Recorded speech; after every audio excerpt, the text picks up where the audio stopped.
really didn't used to be an original concept, let's say, because I think when my dad got it, he just intended for it to just be Live-in. yeah, just generic live-in shop houses. He wanted to make these houses different.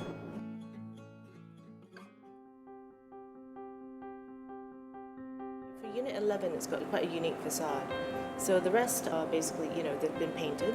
But for 11, we stripped back the paint.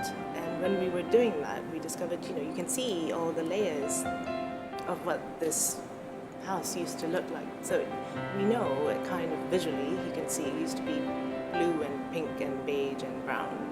And that's fascinating because it tells you the layering of history on this physical thing. We thought, well, actually, we told the contractor, oh, wait, stop. This is really beautiful. There's something here. Let's just leave it, not paint it. Because what better to express a building's history than something like this? The strength in the concept is not actually in the individual shop houses alone, but they read more interestingly as a whole. It's a bit like Alice in Wonderland. You stand at the front, they all look pretty much the same, and you open each door and you go into like a totally different spatial world. And that, I think, is something quite special.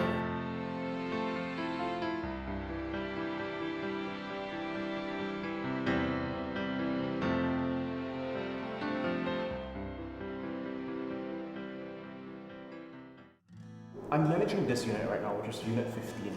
I would say that the most interesting feature of this house would actually be the fact that we are sitting under a room that's curved 45 degrees. Another feature of the house is actually the staircase as well.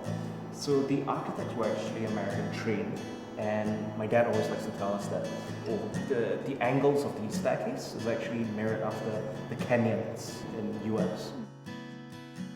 So I'm managing Unit 11, and the whole idea is that you go into the house and all you see is this open space that's like concrete, glass, and steel, and that in itself is the industrial feel of it. You get the oomph of the house. We like to call it the concrete jungle. Yeah.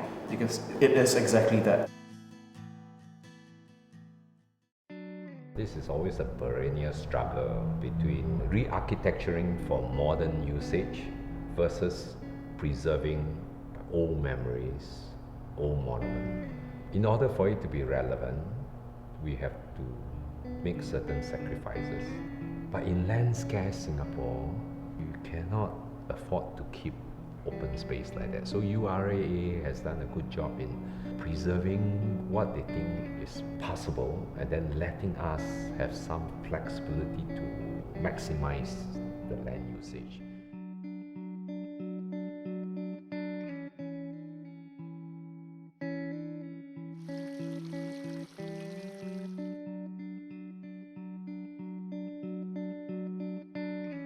I don't think there is exactly a loss of culture, but I would think that there is bound to be some form of erosion.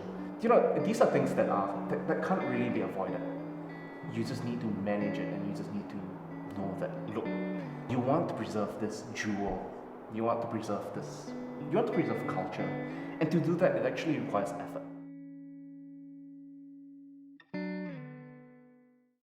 It's about continuity. And it's fortuitous that he's got his children involved to get people to continue to craft it and shape it and bring it forward. So it's fantastic. We want to retain what we have. We most definitely want to try and keep this within the family. We do want to try and stay as close as we can to what this street means. So nothing has changed about the exterior. Anyone who walks by this street will feel, oh wow, this looks like an old school heritage shop.